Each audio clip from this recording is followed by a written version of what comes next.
Welcome to TravelCalumet.com's podcast about interesting things to see and do, and interesting people to meet in Calumet County, Wisconsin. My name is Rick Sentz, and I'm the Economic Development and Tourism Specialist here in Calumet County, Wisconsin. My guest today on the program is Sean Becker. Sean is the General Manager of the Ariens Nordic Center. So, Sean, what brought you to the Ariens Nordic Center? I've been cross-country skiing since I was, I think probably 5 or 6. My parents put me on cross-country skis, and I really enjoyed it. I liked it better than ball sports, and I at one point didn't make the basketball team in high school, and thought, well, I'm going to go full on into this cross-country ski stuff, and really got competitive in it. I built a snowmaking operation with a great volunteer group at Latin Peak down in the southern kettles of Wisconsin, and that was about a 12-year volunteer operation that we did there. And when my son was born, I kind of had to be full time, going to dad mode, I guess as they call it, and kind of lost touch with snowmaking, and backed off of skiing a little bit as well. I had some severe, significant health issues with my son, so spent a lot of time working on that. And as he gained responsibility and was able to handle himself over the last 10 years. This opportunity came up, and a good friend of mine that I taught to ski, Doug Bodock, decided to tell me about this opportunity. And he kind of said, this job's got your name written all over it. It's cross-country skiing, and it's snowmaking, and you've got the backgrounds in those things. You should really give this a shot. So all those kind of stars aligned, and I was able to use my background in multiple areas to kind of come together in one job that really fits me well. So it took me 50 years to get to that point, but that's kind of how I ended up here. So what do you like about the area? I mean, obviously then you're new to Brillion and the Calumet County. What are the things you like about being in Calumet County? I grew up in a small town. Yeah, I think when I grew up there was probably, bigger than this, but 9,000 people. I like the hometown feel. I like the everybody knows everybody. The businesses, share values. The people that live here share the same values. The businesses share the same values. I really like that about this, the small town. Granted, it's 3,500 people. It's a pretty small town, and I think I maybe know 10 people here so far in a year. But I really like that part of it, and I really like what the concept of stimulating the community here and kind of creating a destination to bring people here to see what Brillion's all about. So you can maybe walk through for our listeners, maybe just provide a description of what the Ariens Nordic Center really is, Sean. So the Ariens Nordic Center has been developed as a cross-country and biathlon venue. It's a national training center for U.S. biathlon, and so we have 5 kilometers of man-made snow on a cross-country ski trail. So we're solving the problem of climate change and not having guaranteed snow. We have guaranteed snow, and then we have the biathlon range for athletes to train that are already biathletes, or skiers that are aspiring to be biathletes can come here and use a world-class biathlon range, same that's on the Olympic venues or the World Cup venues over in Europe. We have that same level of equipment here. And then we also have a 3-kilometer roller ski loop. So we have a saying that goes, skiers are made in the summer. You don't just put your skis on in December and say, I'm going to be a marathon skier or I'm going to be a racer. You have to train during the summer. So a lot of that is doing ski-specific workouts, which we're able to do with roller skis on this roller loop. So not only are those athletes able to come here and roller ski, train, and also do races, but we're also able to do the biathlon races as well, because that asphalt goes right through our biathlon range.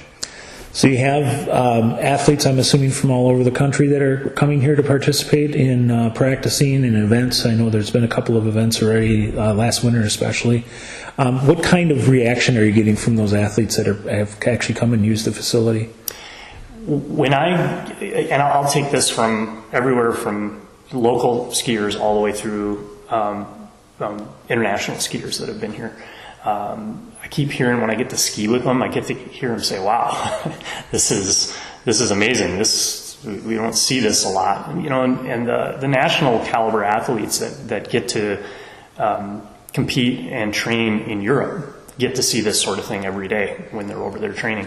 And they say that this really feels at times like a European venue. I did have one of the events that we did, you alluded to those. We had a junior national qualifier last year, and one of the technical delegates that they call them, and they're the guys that make sure that the race course hits all the points that they need, make sure that the grooming is correct, make sure that the technique zones are in the right spots and the stadium looks proper for the races. And then also if there's issues, they're the ones that kind of jury that sort of thing. And this guy, Bob Aldrich, he's done World Cup technical delegate, he's been technical delegate for Olympics, and he got on his skis one morning and came back over to me and he said, "Sean, I've been at Holmenkollen, I've been at other World Cup venues and Olympics, and I couldn't tell the difference today when I got off my skis." And he was very excited about that, and that made me very excited too, because we had worked really hard in a very short period of time to make that race happen. So it meant that not only is the layout of the venue very high quality, but the quality of the snow and the grooming that we take into account definitely was on par with what they needed to have. And it's kind of like I tell my guys that I'm teaching how to groom here that when you're done at the end of the night, you want to lock the gate, take a picture, and go home and not let anybody ski on it. It needs to be picture perfect, and we were able to achieve that goal this year, which was great. I'm going to just describe for listeners that maybe haven't had a chance to be here yet, or maybe live outside the area and aren't going to be able to get here anytime soon. When you first drive into the facility, it's about a 150-yard drive once you get into the main part of the facility, up a big hill. That you arrive at this beautiful, big, old ski lodge-looking building, which isn't old, it's new, but it looks like it's been here for 50 years, 100 years. And then you go off to the right a little bit, and there's another big parking lot, and over there is the Ariens Nordic Center as well. Can you maybe describe for the listeners a little bit of what that large building people see when they first come in the facility is and what it's there for? Absolutely. That's the building you're speaking of is called Round Lake Farms. It's been built as an event venue, so weddings, corporate events. It has a full kitchen in it. We have a chef there. And so they will do weddings in there up to, I think, 250, 300 people. And so that venue is a very large, great hall upstairs, and then downstairs there's some smaller rooms, so they can do events anywhere from 10 or 15 people all the way up to 300 in that venue. And it's beautiful because it has a big deck that overlooks Round Lake on one side, and then the front of the building overlooks the Nordic Center. So you really have very beautiful picturesque views everywhere if you come to have an event in that venue. And then during the winter, there's not a lot of weddings that happen during the winter or corporate events that happen during the winter. So during the winter, we turn that over into kind of a après-ski lodge feel and have elevated level of concessions and food and drink and a Bloody Mary bar and things like that, so that when on larger events, when people are coming in and skiing, they can head in there afterwards and sit in the fireplace and warm their feet up and drink some coffee, hot cocoa, Bloody Marys, and have whatever food we have to offer on those days. So as an athlete, general manager of the facility now, you have this facility. How does that work into the overall planning that you do as you go forward for the Nordic Center? I could say it's comforting knowing that we have a hospitality group that in a turnkey situation, like the last junior national qualifier we did, 11 days, hey guys, we're going to have 250 people here potentially for this. What can we do? And they just activate and take care of what we need in that respect. So it's great having people that know how to put on an event. And we have the means to be able to do it, and the quality is second to none, which works hand in hand with what we have going on here at the Nordic Center. So we fall under hospitality as well, so we all work really well as a team to get these things off the ground, and when we know that when they're done, they're going to be put on world class for sure. So you've had the opportunity now to be here, like I said, it's been about a year that you've been on, about 8-9 months? It's actually been a year and about a year and a half. Wow, a year and a half. Yes. Time does fly, doesn't it? Yes, it does. Okay. In that time now, the event venue is I mean, it's beautiful. There's obviously been some asphalting that's happened in this past summer. Where it is now compared to when I first saw it about a year ago. It was beautiful then. It's even more beautiful today. So can you maybe describe to listeners, you've touched on the athletes and their reaction to it, but what is the reaction to folks that say, hey, I think I want to go walk the trails, that just kind of just show up or come up to the Ariens Nordic Center to the Bloody Mary bar? Maybe just kind of walk through that experience a little bit for our listeners. Yeah, the community engagement is a very big part of what Ariens is trying to do here as well, and again, creating a destination. But we also have these people that are here in the community that we like to make it accessible to them too. So when they can come and enjoy, like you said, the Bloody Marys and those times that we have that happening, post race. Or during an event that we have, and it's just another amenity to the area that they can definitely come and enjoy. But as far as if they want to come walk the trails or go for a run, we're definitely we open to that as well. We have 3 days a week now that we're going to be just allowing free walking and running on the trails. So we don't want it to be a deterrent, and we have a few days a week that our trailhead building proper is open, and so during those times people can come in.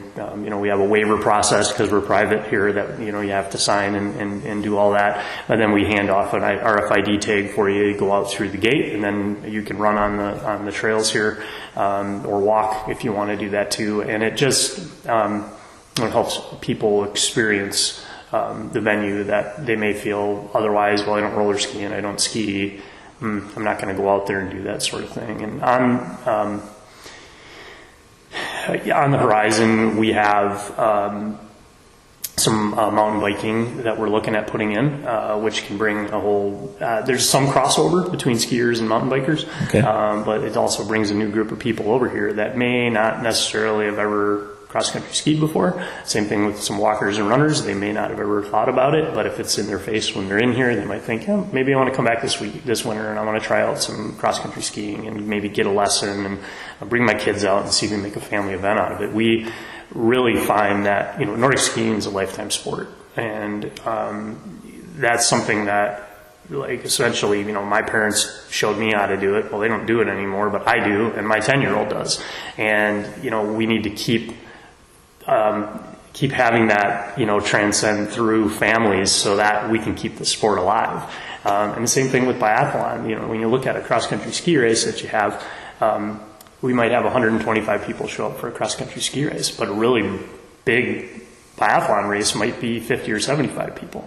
So the more people that we can get in and engaged in the community to potentially see what that is and understand it is going to help out our base grow here, and that turns into better volunteer base for us, more people we can ask to help out on events. And then we run these try-it programs like every Wednesday night out here, and we open up the range and you can come out and you can try shooting a biathlon rifle to understand what it's about. And some people that are skiers decide they want to move into being a biathlete, and some people just want to try shooting and understand what it's about. Because what do you got a rifle range out here? What's this going to sound like? And it's like pennies in a tin can, because it's not the size of rifles you would normally, like hunting rifles and stuff. So that part of it is another good thing, that by engaging people and having them come here, they can see what this is all about, and maybe it'll spark more interest and bring their families out here. Earlier this summer, we did an event out here working with the hospitality folks in Ariens called Discover Calumet County. And it was very unique in that we had vendors and people representing the entire county here at the facility. And we had the beautiful facility that you mentioned earlier, the lodge portion of the facility. We had that filled, and we also had folks out on the trail system presenting and having displays and things. Is that something that you as a general manager are just excited to have, let's open up these tables and chairs and things out on this, or does that make you nervous as far as trying to maintain a level quality for the athletes that are training here. Is there a struggle there at all, or does it work out just fine? There are some struggles with it because at first blush people look at it and say, oh, we can throw something out there, we can do that, and we do have to keep the quality and the level of what we have up. We do also, it's kind of mixed use at those situations, and we do still have athletes that are like, well, my training time is today and now we're closed for that sort of thing. So we just find ways to be able to make it coexist together as best we can without creating any damage or inhibiting anybody from being able to do what it is that they're here to do. We tout the fact that this is a world-class training center, and so they want to be able to show up and ski when they want to show up and ski, when they pay a membership fee to do that sort of thing.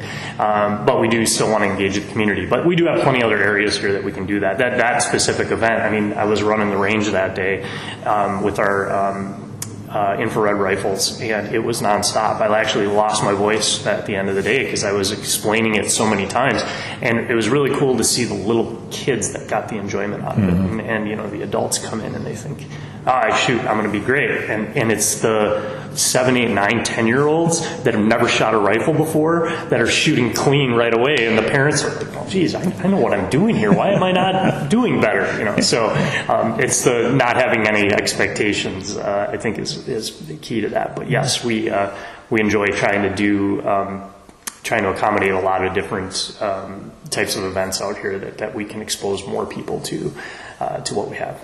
So it's 2023, it's September, and what's on the horizon for the Nordic Center?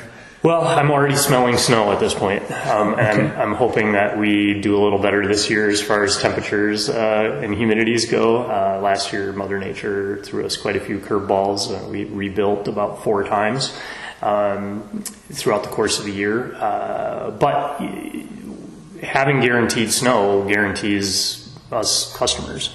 So I don't mind if we don't have a ton of natural snow. I mean, it's nice to have a white Christmas and snow everywhere, so I don't have to drag a snow gun home and blow it in the front yard so that my son can have a white Christmas. But we can, we'll ramp up in November, so we're poised and ready with all of our equipment. Everything's up and functional and ready to go. And the beauty of our snowmaking system is we can turn it on and be making snow in 15 minutes. So we'll be ready to start making snow in November. Currently, we're doing some trail work, some maintenance to be able to make sure that we don't have any major deficits anywhere in the trail. So when we do start making snow, that we've got some issues that we have to deal with. It'd be nice if it froze pretty hard a couple nights before we get going on that. So we'll be watching the weather and everything very, very intently. You kind of become a weatherman right as soon as winter hits, and then the rest of the year you just don't really care about it all that much. So that's on the horizon for us right now. Once we get our snow down, we start out on the north end of our trails so that our roller loop can stay open. As we get closer to that time when snow is supposed to start, or we can get our man-made snow down, the intensity of the number of people that come out to ski grows. And so we like to let those people roller ski as long as possible, and then as we build our snow road back over to our main trailhead here, people can make that transition from roller skiing to snow. So I can't wait to take the picture this year of my foot with the ski on the snow and one foot on a roller ski on the asphalt, and show that we can transition when we're ready, for the most part. So and then once we get up and running, and the teams are always chomping at the bit to get on snow as soon as possible. So we've got Ashwaubenon and Bay Nordic and Nordic Storm from down in Greenbush area, UW Green Bay, who's a great partner of ours here. Their Nordic team has grown considerably over the last few years, and we would hope that we're part of that growth now that they've got some guaranteed snow in an area to train on year round. We're going to be holding a collegiate race with them in January. We'll be holding the Wisconsin High School State Sprint Championships here the weekend of February 3rd, and then the weekend, the weekend prior to the UW Green Bay race, we're hoping to hold a fat bike race here on the snow with the Snow Crown Series. and hopefully those things will all line up, and we'll have a winter festival happening that same weekend as well, so it'll be pretty busy around here. And then we'll have some biathlon races that happen peppered throughout the season, basically not every Sunday, but a couple Sundays a month. And then we'll have, hopefully, we look to hopefully have the regional race here this year again, which we did last year. And goal setting, we're really hoping that potentially in 2025 we could have U.S. Biathlon Nationals here. I'm assuming that, like the Packer draft, that's going to involve a lot of people in the community, not just those that are connected to the Nordic Center. You're going to need people from the entire area to be involved in that process? That's correct. We can reach into the biathlon community, which is very small and very tight-knit. But all those athletes that we reach into that community with, they all want to race. Mm-hmm. And their parents are also biathletes and they want to race. So we are going to have to build our volunteer base here. As I mentioned before, a lot of parents from local clubs and maybe even some that don't have any interest at all come out and understand what all goes into a biathlon race. And it's a couple days of out in the cold and mm-hmm. directing people where to go, or making sure the racers are in the right place when they're supposed to be, and timing the races. And it's a large undertaking, but our first year we decided we weren't going to do any events because we didn't have a base to work with, and people just came out of the woodwork to help us out with the race that we had to do because the other place had no snow. So as we continue and get more people here, understanding what we're about, hopefully we can tap those people with the all call for volunteers and get a lot of them up to speed on what we do here, and in the processes with biathlon, and which is really a hard. There's a lot of columns in the spreadsheet for biathlon, and knowing and understanding all that takes a lot of exposure to it. So hopefully we can get some people involved in that and understand what we need. So when we're ready to go, we've got the group available to do it, and then we can be confident in what we're doing. All right, one last question for you, then, Sean. If I'm stumbling across a visitor's guide about Calumet County, or I see some sort of flyer that talks about this Ariens Nordic Center, and I think, hey, I want to go check this out, what would you tell a first-time visitor that might want to go out and walk a trail or something? What would you encourage them to think about before they do that, so when they get here, they have what they need to do and enjoy the facility? I would say prepare to be impressed. That's what we try to relay to everybody here, from their customer experience with our staff to the way that the trails are laid out and to the way that the venue looks. We try to make sure that that's an elevated experience for people every day. So whether you're coming to walk, run, roller ski during the winter, you can feel welcome.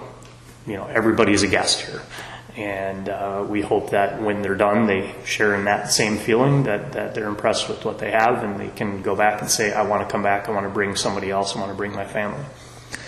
All right. Well, thank you very much for taking the time out of your very busy schedule, Sean. And I'm glad I caught you before snowmaking really got full going here. So, and just a reminder to listeners that it's the Ariens Nordic Center. It's in Brillion, and I believe the address is 1111 Round Lake Road. And it's quite the experience. You can only give it so much justice trying to describe it. You need to see it in person and just be able to take in the sweeping panoramic view of the entire facility. So thanks again, Sean. Appreciate it. Much success as you go forward. And thank you, listeners, for listening in, and we'll catch you next time.